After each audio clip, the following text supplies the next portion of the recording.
Dr. Tam, you might be on mute right now. We can't hear you. Thank you. Bonjour à toutes et à tous. There is concern that the increase in more transmissible variants is threatening our progress before vaccines can bring full benefits. To date, over 922,000 cases of COVID-19, including over 22,500 deaths, have been reported across Canada. Over the past week, there has been an 8% increase in daily cases, with an average of almost 3,300 new cases daily.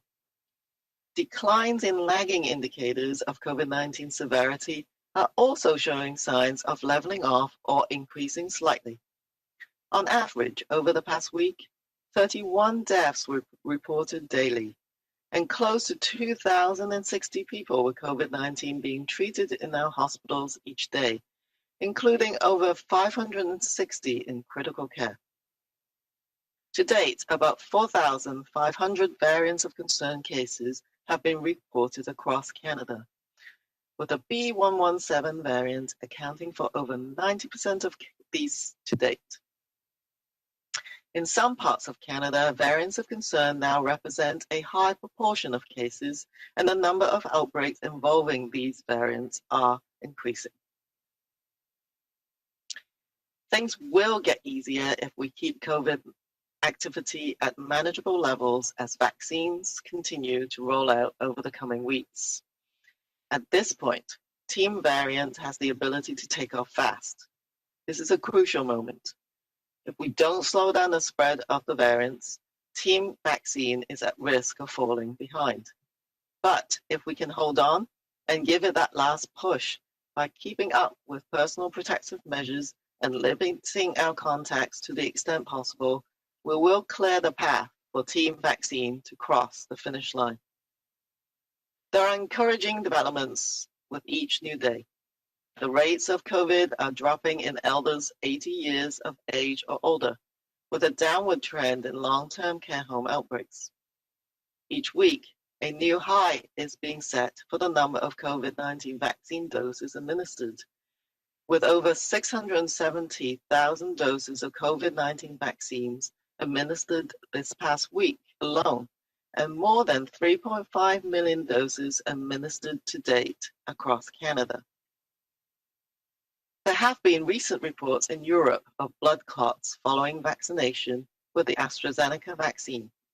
Health Canada has been working closely with international regulators to gather and assess the available information, and has determined that the AstraZeneca vaccine has not been associated with an increase in the overall risk of blood clots.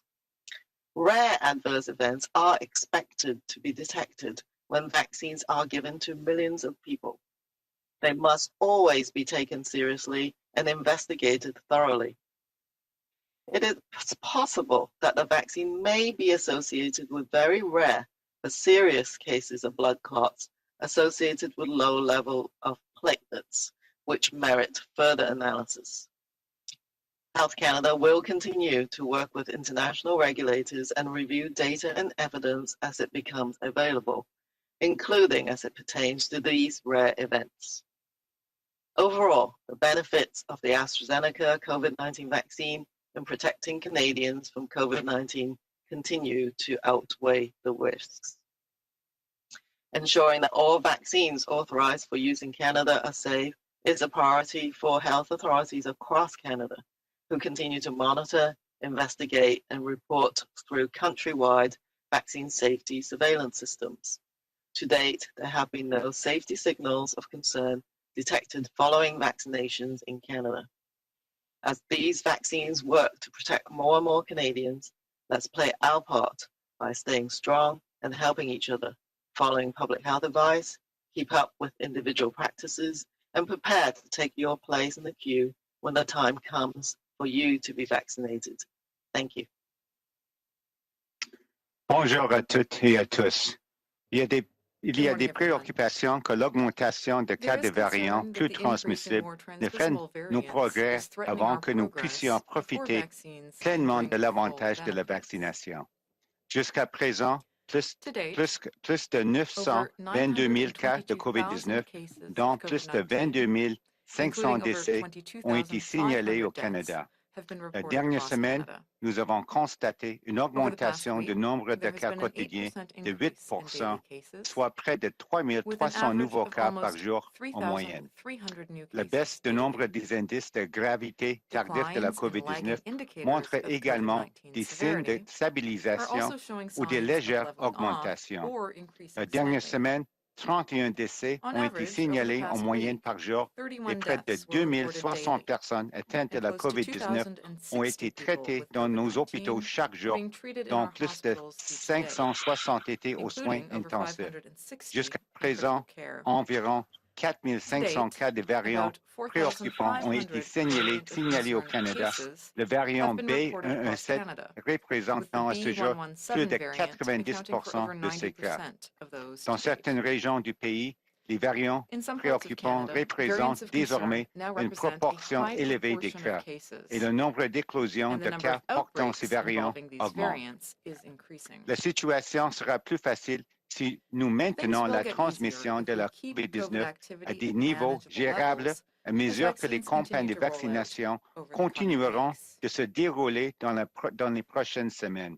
À ce stade, l'équipe des variants a la capacité de prendre les départs rapidement. C'est un moment crucial. Si nous ne ralentissons pas la propagation des variants, l'équipe des vaccinés risque de tirer de l'arrière.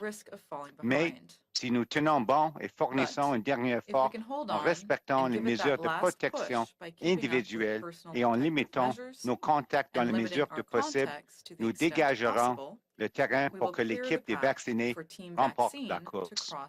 Chaque jour qui passe apporte des nouvelles encourageantes. Le nombre de cas de COVID-19 est en baisse chez les personnes âgées de 80 ans et plus, et le nombre d'éclosions dans les centres de soins de longue durée tend à chuter. Chaque semaine, un nouveau record est établi en ce qui a trait au nombre de doses de vaccins administrées. Plus de 670 000 doses ont été administrées rien que la dernière semaine et plus de 3,5 millions de doses ont été administrées au Canada à ce jour. Des cas d'écaillots sanguins ont été signalés récemment en Europe à la suite de l'administration du vaccin d'AstraZeneca. Santé Canada a travaillé en étroite collaboration avec les organismes de réglementation internationaux pour recueillir et évaluer les données disponibles et a déterminé que le vaccin d'AstraZeneca n'a pas été associé à une augmentation du risque global des caillots sanguins. Cependant, le vaccin pourrait être associé. Il est attendu que des efforts secondaires rares soient détectés lorsque des vaccins sont administrés à des millions de personnes. Ils doivent toujours être pris au sérieux et faire l'objet d'un examen approfondi. Il est possible que le vaccin soit associé à des très rares cas graves de caillots sanguins liés à des taux de plaquettes faibles, lesquels méritent une analyse plus approfondie. Santé Canada continuera de travailler avec les organismes de réglementation internationaux et d'examiner les données et les preuves au fur et à mesure qu'ils émergent, notamment en ce qui concerne ces effets rares. Dans l'ensemble, les avantages du vaccin d'AstraZeneca pour protéger les Canadiens contre la COVID-19 continuent de l'emporter sur les risques. L'ensemble des autorités sanitaires du pays ont comme priorité absolue de veiller à ce que tous les vaccins autorisés au Canada soient sûrs et elles continuent de surveiller, d'enquêter et de faire rapport aux moyens des systèmes de surveillance de l'innocuité des vaccins à l'échelle nationale. À ce jour, aucun signe de nocivité préoccupant n'a été détecté à la suite des vaccinations au Canada. Il est vrai que ces vaccins permettent de protéger de plus en plus de Canadiens, mais jouons notre rôle en restant forts et en nous entraidant. Suivant les consignes de santé publique, continuons d'appliquer des pratiques individuelles et soyons prêts à recevoir le vaccin le temps venu. Merci. Merci beaucoup. We'll now take questions. As usual, you can get one question and one follow-up, et vous pouvez poser vos questions, votre question et une question de suivi dans la langue officielle de votre choix. Operator, over to you. Thank you. Merci. Please press star 1 at this time if you have a question. Vous pouvez appuyer sur étoile 1 maintenant pour poser une question. Our first question is from Mike Lecouteur from Global News. Please go ahead. À vous la parole. Thank you for taking our questions. This is for Dr. Tam and or Dr. New.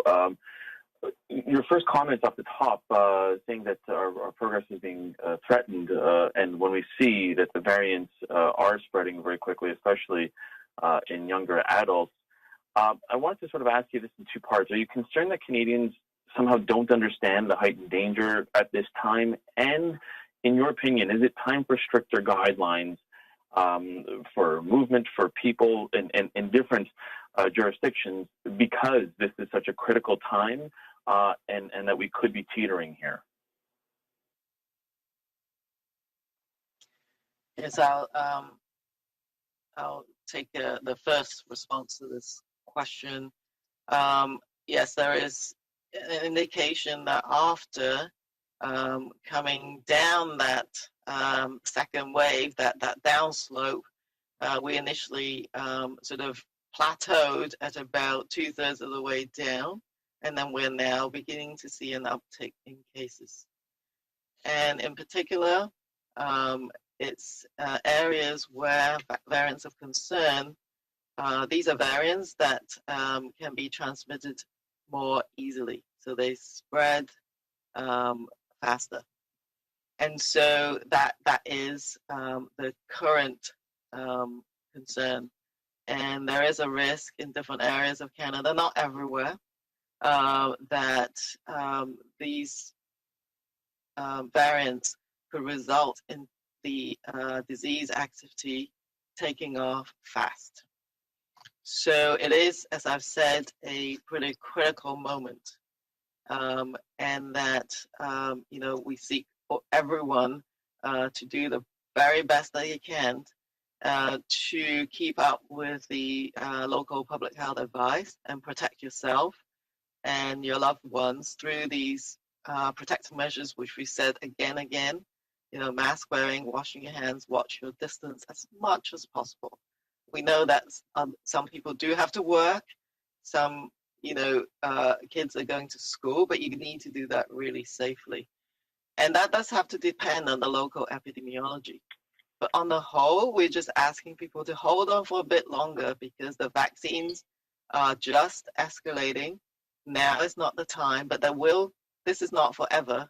And that I think that is really key. There is a sense of course, this has been going on for so long that many people are having some difficulties keeping things up.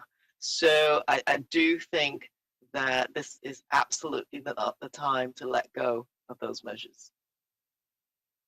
It's Dr. New. Maybe I'll just add a few additional points to what Dr. Tam said. I think we are all taking it seriously across the country. We're having active discussions at the Special Advisory Committee, and there are indications based on the data that we're receiving at the national level that, in terms of hospitalizations and ICU admissions, we're also seeing it happening among the younger age groups. So I think there really is a caution and a warning that, everyone is still at risk with respect to either coming down with it or transmitting COVID-19 to others. And so I think we really can let go. Just speaking personally here in the Ottawa area, where Dr. Tam and myself listened to what Dr. Vera Etches, our local medical officer of health, is saying. And because of the situation in Ottawa, getting worse, it looks like, I guess, stricter measures will be put in place. And so, as we've said, it depends on local epidemiology, but I think public health authorities across the country are taking it seriously. And yes, if there needs to be stricter measures put in place, I think they're prepared to do that. Thank you. Thanks. Follow-up, Mike? Yeah, and just as a follow-up, when you talk about the spread of the B117 variant and being more prevalent in younger adults, I guess I want to follow up on the stricter guidelines. But do you think that there's a sense out there that because the vaccines are rolling out, that people aren't really making the connection. They think that the finish line is already there, even though they don't have a needle in their arm yet. And how much are you concerned that the spread will now be in that younger adult population that is harder to control or harder to get the attention of to continue to do those follow the public health guidelines? Yes, I think we have to remind everyone that less than 10% of Canadians have received a vaccine, and they're mostly people, of course, in the higher risk groups, and therefore the older population. So it is a really tricky situation because of the spread occurring in the younger age groups, while they are the ones waiting further down the line to get vaccinated. And so, which is why the overall strategy in Canada is to get that first dose into as many people as fast as possible for this very reason, that we need to not just focus on the high-risk groups, but if we want to get this epidemic, break the back of this current wave, we have to try and get as many vaccines as fast as possible into the whole population. So it is something, I agree, that we have to do very specific and targeted outreach and communication to younger adults as a result, and that also encourage them, not too far down the line, by the way, that they should also roll up their sleeves and get the vaccine as well. Yeah, Dr. New, I think the issue of enhancing Canadians' confidence in vaccines, including younger age groups, is top of mind. I think we're pulling out all the stops, using all sorts of different mechanisms, be it training webinars for healthcare providers so that they can give good information to their patients so they can make an informed choice, using various sort of social media and other types of campaigns to get the message across. And I guess also to, see what local authorities are doing. We understand it in some provinces, they are actually starting to target younger individuals based on their local epidemiology with the vaccination campaigns, as at the same time, of course, they're focusing on the older age groups and the higher risk groups. So I think there's lots that still will be done. And as we get more, millions more doses coming to the country, that it will get, as they say, less and less of an issue as more and more Canadians take up the offer to become vaccinated. Thank you. Thank you. Merci. Next question.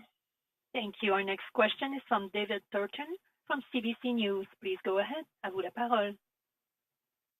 Hey, so as more Canadians get their first shot, I'm just wondering, what does that mean for family and social gatherings, especially with, the Easter weekend approaching, even, Victoria Day in May?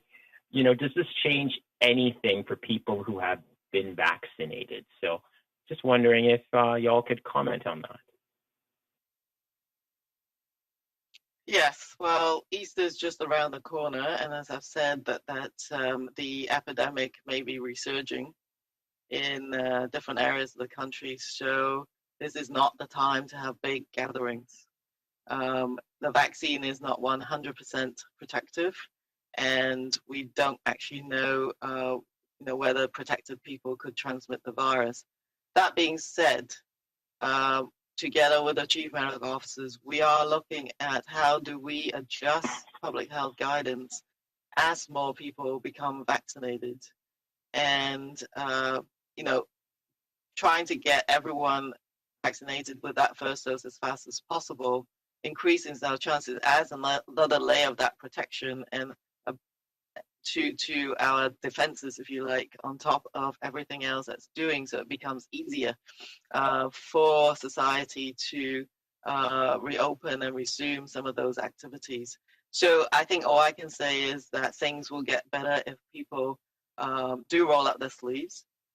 The other, but one of the first areas I think medical authorities across Canada will first look at is the long-term care homes, and whether, of course, our seniors, having been in relative isolation for so long, That's really key to see what can be done in those settings to allow more social interactions and how to protect the people, visitors coming in, and the healthcare workers. If we need to get the rates of vaccinations up in those who look after this population so that they can begin to have more of that social activity or connection. And so I think we will be watching, the progress, not just in vaccine uptake, but in the actual disease transmission or epidemiology in the community, because ultimately is that will drive how much interaction we can have. I think we will be going back to say when the weather is good, just get outside. And so those, the sort of higher risk settings remain the closed, crowded areas with poor ventilation.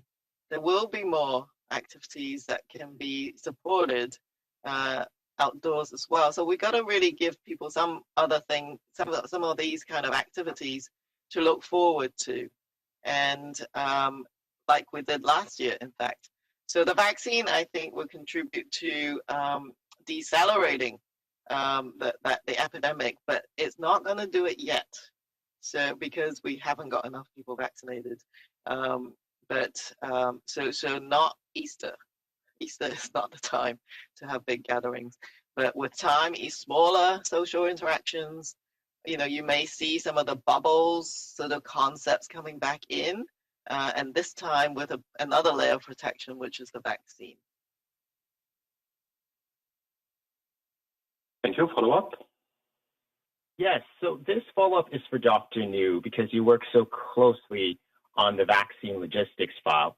When are the AstraZeneca doses that we're getting from the U.S., when are they supposed to be used by? Just wondering if you can let us know that.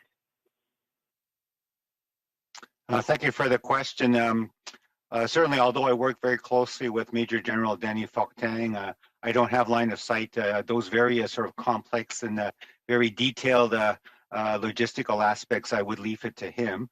Certainly, I see the media reports as well in terms of doses that may be coming into the country, but other folks, obviously, lots of folks are on the file, our colleagues, obviously, as well in procurement and so on. So I really don't have much to offer except that the more doses we get of any vaccine that's approved for use in Canada, the better, because then we can obviously move within Canada to get those shots into arms. Thank you.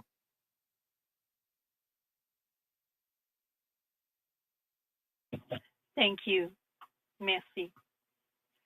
Once again, please press star 1 at this time if you have a question. De nouveau, n'hésitez pas à appuyer sur étoile 1 maintenant pour toute question ou commentaire.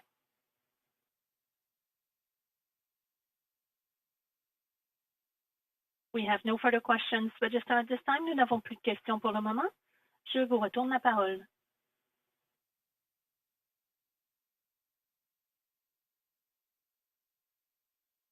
Alors, pardon, nous avons une question de David Turton de CBC News. À vous la parole. Please go ahead.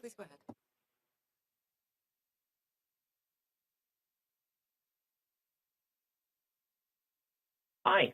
Yes, I just wanted to circle back because you're taking more questions. That's great.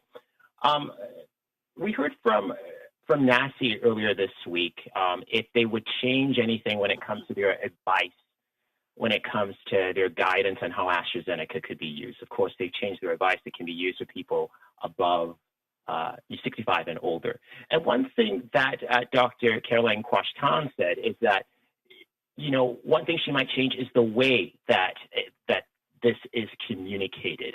But that's not NACI's responsibility. That is PHAC's. So I'm just wondering, would you agree with this? Do you think that now that we're a year into this pandemic, that the way PHAC communicates information, the Public Health Agency of Canada communicates information, hasn't always been, up to par, and whether that needs to be improved? Well, I think communication is extremely important in this response. One of the really key challenges is that information and science keeps moving at a very fast pace. So we can always do better in terms of supporting communications, particularly on somewhat complicated decisions and how they are arrived at. And so I think there will be more support to NACI, for example, in communicating their recommendations, including not just the publication of their statement, but a more plain language version of that. I think that is being envisaged and being rolled out. And so, and providing more technical briefing as a sort of regular occurrence, so that anytime those recommendations are put out, it's not just, well, what are the recommendations, but helping the public understand what led to the recommendations in the end. And the decisions are sometimes complicated. It's not just based on the evolving data. It's also based on the realities of the different products in Canada and the supply. And there's more than one vaccine, so those have to be taken into account by public health programming and officials. And so communication can always be better, is what I think. And yeah, we should do that. What is difficult, as I said, is this sort of every week or so there's another additional recommendation, and then how that fits in with the preceding ones and what led to the change, I do think needs to be better communicated. It's Dr. New. Maybe I would make an additional point to what Dr. Tam has said. And that's the fact that there are many voices out there. And so I think that obviously as public health, we can always do better in terms of self-improvement. But I think the media also needs to understand in terms of the different perspective and voices out there. And I would say that there is a difference in terms of what Dr. Tam, myself, and the Chief Medical Officer of Health are saying and giving advice from, quote, a population and public health perspective, as opposed to maybe other voices out there, which are maybe looking from maybe a different, narrower perspective, a sort of an individual clinical perspective, et cetera, and so on. So I think it's just something we need to be mindful of, as well as we try to get, obviously, the best information out there to inform Canadians so they can make informed decisions regarding their health. Thank you. Follow-up?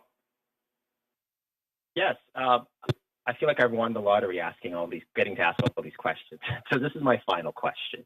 The European Medicines Agency has said that AstraZeneca is safe to use, but it can't rule out a link to a small number of rare blood clots that were reported on the continent. And patients should be on the lookout for warning signs and that kind of thing. So I just want to know that, is there any messaging, we talked about communication just now, that you want to give to Canadians, again, even if you have to repeat it? Yes. So I'm going to start, and we have our Health Canada colleague, Dr. Bethium, who may want to provide any additional information that he has because Health Canada has been the one linking up very closely to the investigations in Europe and the European Medicine Agency. So I do think that from a general communication perspective, it is really important to advise the public on what to expect. And first of all, we need to make sure everyone knows that mild and moderate side effects after a vaccine is to be expected. So the pain at the injection site, maybe fever, general tiredness, and muscle aches can occur and are often are not infrequent, in fact, but they do resolve in 2 to 3 days. The second dose of vaccine can sometimes result in a heightening of those reactions, which is a sign that your body's immune system is actually doing its job and mounting that defense. What is also important for everyone to know is that rare but serious adverse events can occur with a vaccine which is not necessarily seen in the smaller clinical trials, even though tens of thousands of people were included in those clinical trials.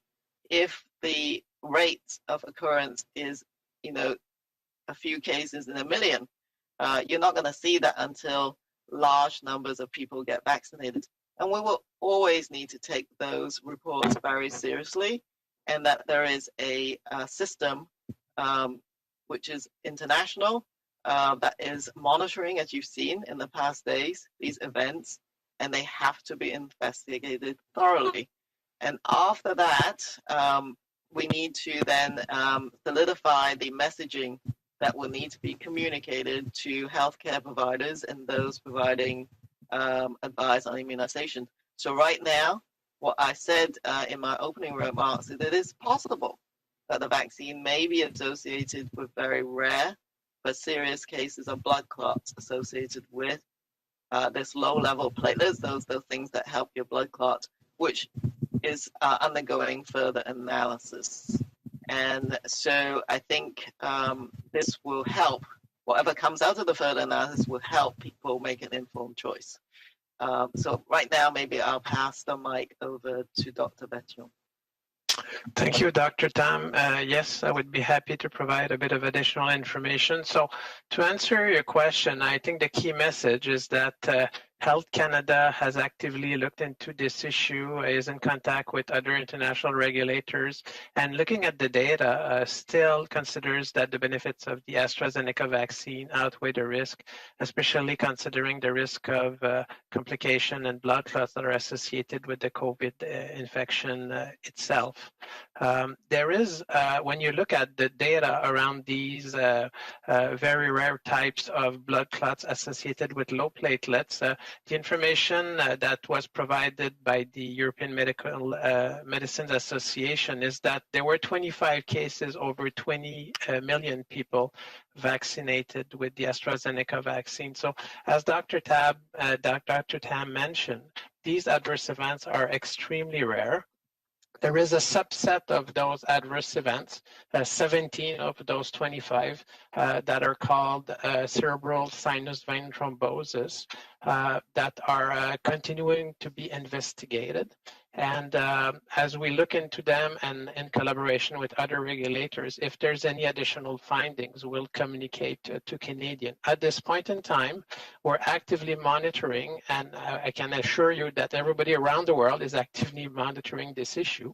And if there's any conclusion, either to establish that it's not linked to the vaccine or that it is linked to the vaccine, we'll communicate that clearly to Canadians. So at this point, as pointed out, there is a potential risk of these very rare blood clots, but the causal association has not been established, but we're actively monitoring. But overall, if you consider the benefits of vaccination of the AstraZeneca vaccine, the risk of COVID out there in the community, we consider, Health Canada considers that the benefits of taking the vaccine, any vaccine, including the AstraZeneca vaccine, clearly outweigh any potential risks. Thank you. Merci. Prochaine question. Thank you. Notre prochaine question est de Juliane Lapointe de Radio-Canada. À vous la parole. Please go ahead. Bonjour, je vais vous faire peut-être répéter un peu tout ça en français. Si c'est possible de nous expliquer pourquoi on dit qu'en principe, il n'y a pas de risque, que tout est sécuritaire, mais qu'il existe ce fameux risque de cailloux de sang rares. Donc peut-être, si c'est possible, Dr. New, de nous expliquer la distinction. Voulez-vous que j'y aille, Dr. New? Oui, peut-être c'est mieux si vous commencez, Dr. Berthiaume. Mais Mr. Berthiaume. Oui, si je peux peut-être, c'est parce que malheureusement, parce qu'on fait de la télévision, c'est toujours mieux si on a quelqu'un à la caméra, puis avec un appel téléphonique, c'est moins bon. C'est possible d'avoir quelqu'un qui a une caméra ouverte. Ben, ma caméra est ouverte. Je ne sais pas pourquoi ça. Moi, je me vois sur l'écran dans la conférence de presse. Yes, well, my camera is on. I'm not sure if you can see it, but... Je laisse y aller. D'accord. Donc, la question, c'était dans le fond, qu'est-ce qu'il y en est de ce risque-là d'effets indésirables, des cas rapportés d'effets rares avec certains types de caillots sanguins et des taux de plaquettes basses. Alors, Santé Canada a émis hier soir tard un communiqué qui expliquait clairement que il y a eu des cas rapportés dans d'autres juridictions de certains effets indésirables très rares qui sont des cas de caillots sanguins associés à des niveaux bas de plaquettes. Les cas qui ont été rapportés selon l'information qu'on peut trouver, par exemple, qui a été publié par l'Agence du Royaume-Uni sur les médicaments, c'est qu'on parle de 25 cas rapportés de ces effets indésirables rares sur 20 millions de doses administrées du vaccin d'AstraZeneca. Quand on regarde ce 25 cas-là, il y en a 17 là-dedans qui sont d'un sous-type un peu plus spécifique, qu'on appelle, dans le fond, c'est une thrombose du sinus veineux, c'est une sorte de veine qui est au niveau du cérébral. Puis donc, 17 cas rapportés sur 20 millions de doses. Mais c'est un peu plus haut, possiblement, qu'est-ce qui pourrait être anticipé, parce que c'est un effet, c'est un syndrome qui peut survenir de façon spontanée dans la population en général. Fait que ça peut être rapporté en association avec le vaccin, ça peut survenir aussi. Donc, l'analyse des cas semble suggérer qu'il pourrait, en fait, qu'il n'y a pas eu de lien démontré entre ces cas-là et le vaccin, mais on continue à investiguer ces cas-là. Ce que je peux vous dire, c'est que globalement, initialement, il y avait comme des inquiétudes par rapport au taux des effets secondaires thromboemboliques avec le vaccin d'AstraZeneca. Alors, le taux global, alors ça, quand ça a été analysé par Santé Canada, par l'Agence européenne, par l'Agence du Royaume-Uni, la conclusion, c'est qu'il n'y a pas d'indication que le taux global de caillots ou d'effets thromboemboliques est plus élevé avec le vaccin d'AstraZeneca que ce qu'on attendrait de façon générale. Donc, il n'y a pas de lien établi. Cependant, le sous-type de cas dont je vous parle, donc les cas de thrombose du sinus veineux cérébral, ces cas-là continuent à être investigués. On parle encore là, je veux le rappeler, de cas qui sont extrêmement rares. Alors, 17 cas sur 20 millions de doses administrées quand on regarde l'ensemble des données. En Europe, si on exclut les données de la Grande-Bretagne, le taux pourrait être un petit peu plus élevé. Suite à l'analyse de toutes ces données-là, Santé Canada est en collaboration et en communication étroite avec et l'Agence du Royaume-Uni et l'Agence européenne. Les deux agences ont réitéré le fait que ces cas-là continuent d'être investigués. Sur la base des données actuelles, il n'y a pas d'évidence de lien causal entre le vaccin et ces cas-là, puis que globalement, les bénéfices du vaccin d'AstraZeneca continuent de l'emporter sur les risques reliés au vaccin et surtout quand on considère le risque d'acquérir la COVID-19 en communauté avec les risques de complications et aussi le risque d'effets thromboemboliques qui eux-mêmes sont augmentés par la maladie de la COVID-19. Oui, peut-être aussi vous entendre sur donc le conseil que vous avez à donner aux Canadiens en prévision du congé de Pâques. Qu'est-ce qu'on doit faire maintenant, surtout à l'arrivée du beau temps, tout ça? Monsieur Dr. New, je peux répondre à cette question. Comme Dr. Tam a déjà constaté, ce n'est pas le temps maintenant de lâcher ou d'avoir l'assouplissement des mesures de santé publique trop rapidement. On voit aussi peut-être même une légère augmentation des cas, d'incidence des cas dans certaines régions du pays. Et je pense que c'est très important maintenant de continuer avec des bonnes mesures de santé publique éprouvées pendant que les programmes de vaccination continuent de se dérouler.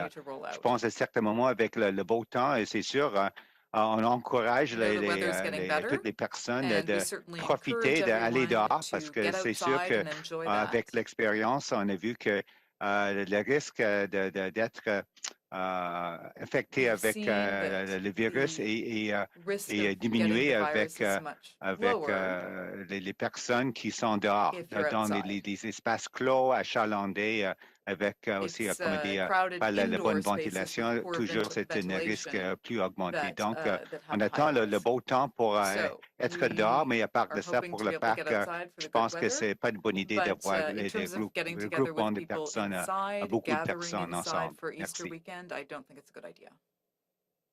Merci. Prochaine question. Next question. Next question. Merci. Our next question is from Melissa Couteau from the Canadian Press. Please go ahead. À vous la parole. Hi, doctors. I'm just wondering for clarification on the issue of possible blood clots. Is it just the AstraZeneca vaccine that's being looked at, or are any of the other vaccines being investigated for possible links?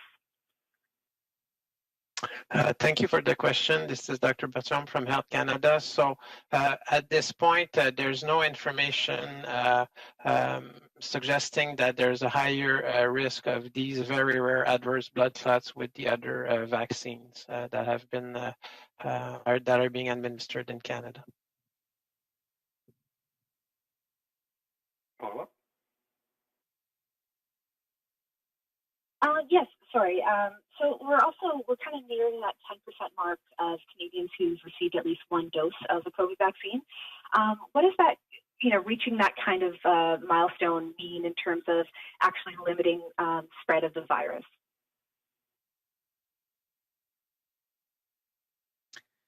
Yes, so this is Teresa Tam. So this is still quite a small proportion of Canadians people in Canada have been vaccinated. I think that what it means is that we should, as I said, see some of the effects in the initial groups that were receiving the vaccine, such as seniors and those in long-term care in particular. And so what's been really heartening to see is a drop in incidence in those over 80, as well as a reduction in outbreaks in long-term care, and that those outbreaks, when they occur, are generally smaller in size. So that needs to be monitored very closely, but it's actually really encouraging. And some of the studies that were done by provinces and territories, actually British Columbia and Quebec, for example, demonstrated a high effectiveness of that initial first dose.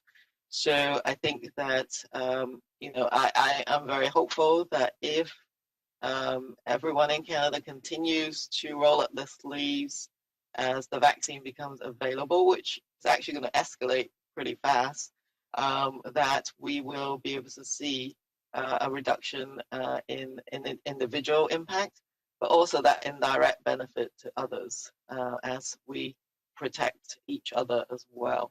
But that is not going to be seen at this point. And there's still data in evolution, if you like, about the impact of the vaccines in reducing transmission or reducing infection rather than reducing disease or serious outcomes.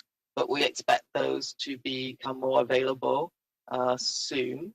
Some of the vaccines, including, for example, the Moderna vaccine, has shown in some preliminary information a reduction in transmission or a reduction in asymptomatic infection, for example, when people swabbed the vaccinees' noses compared to the placebo, for example. So I expect some of those studies to come out as time goes on. Which is right now is that vaccine is a very important layer of protection, but it is only but one layer of protection, and that we need to keep up with the other layers of protection until the vaccine layer of protection is much more reinforced. Thank you. On a le temps pour une dernière question. One last question. We have time for one more question and follow-up. Operator, please. Thank you. Our next question is from Mike Lecouteur from Global News. Please go ahead. À vous la parole. Thank you for the opportunity to ask this second question. I just wanted to ask that, given what you're seeing in the spread, especially amongst younger people, is there any consideration from public health officials to maybe push the provinces or suggest that younger people should get the vaccine sooner to stamp out this spread that is seemingly more of a concern to you? Yeah, so I think that the serious outcomes are still going to be felt much more in the higher risk groups. So that's been the focus of public health programs to date.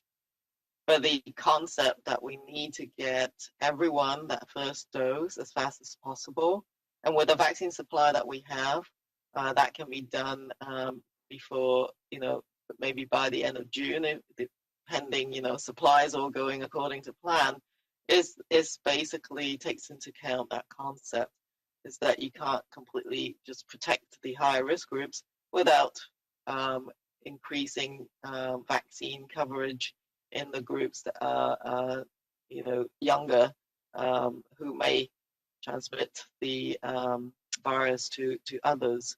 So that's the trajectory, and that the provinces are working really hard to administer those doses as fast as possible. But I do think that younger individuals who perceive the individual risk as lower need a lot more targeted communications and different strategies to incentivize them in getting the vaccine. And I do think that many of them go to work, and many would want to, for example, go back to university in the fall. And so in order to reduce those kind of disruptions, everybody needs to roll up their sleeves. And so, that the strategy of shifting the vaccination towards younger population, although not the primary strategy, is behind that one dose for everyone as fast as possible. Thank you. It's Dr. New. Maybe I'll just underline or underscore what Dr. Tam said, and I think I alluded to it earlier in one of my answers. If you look at the provinces and territories, obviously they have the best line of sight in terms of examining their local epidemiology, their local context, and determining how best to vaccinate their population. And if you look at Prince Edward Island, I understand Dr. Heather Morrison, the Chief Medical Officer of Health, recently had a press conference in which she indicated, based on their epidemiology, the fact that younger age groups or individuals in those younger age groups, especially in frontline sort of service industries dealing with the public, were also, I think, the group that had the highest risk of, having COVID-19 and possibly transmitting to others, that they're also targeting them, along with obviously their high-risk seniors, et cetera. So you can see it's starting to be a part of the thinking and sort of the thoughtful approach that the various provinces and territories are undertaking. Thank you. And one last follow-up, Mike? Yeah, I just wanted to ask you, for both Dr. New and Dr. Tam, is there any sense of frustration on your part when you look at the rollout and how it hasn't been equally as efficient depending on the provinces? One sort of looks at Quebec and Ontario, where Quebec is seemingly moving the age brackets through the vaccination process a lot quicker than Ontario is. Well, I think the rollout of the vaccine program is absolutely a provincial and local responsibility. It is complicated, so I think one does have to be a bit patient, and as things get more, moves along more, as the vaccine program moves along more, I would certainly want to see that that acceleration continues, because there's going to be a lot more vaccines coming in the coming weeks, like over 1 million doses in the next several weeks. And that, that's when I think we will see that escalation occur. But it is complicated because, the initial Pfizer and also to a certain extent the Moderna vaccine has significant logistical issues. Some of that because of the sort of freezer requirements. But some of that has been, those requirements have been reduced. And also with vaccines that might be easier to handle and administer, yes, it's easier to use them, but they need to set up a whole other set of channels to deliver them given that opportunity. So I think what you'll be seeing is that provinces are going to be leveraging pharmacies and other venues that they haven't done before. So I think, you know, we need to give them a bit of a chance to set it all up. But you know, for sure, I'd like to see that escalation in vaccines, and that you know, there's not too much vaccines that's been delivered that's hanging around, but I think we will see. Thank you. So this is the end of our press conference for today. Merci d'avoir été avec nous. Je vous souhaite une bonne journée. Merci. Merci. Thank you. The conference has now ended.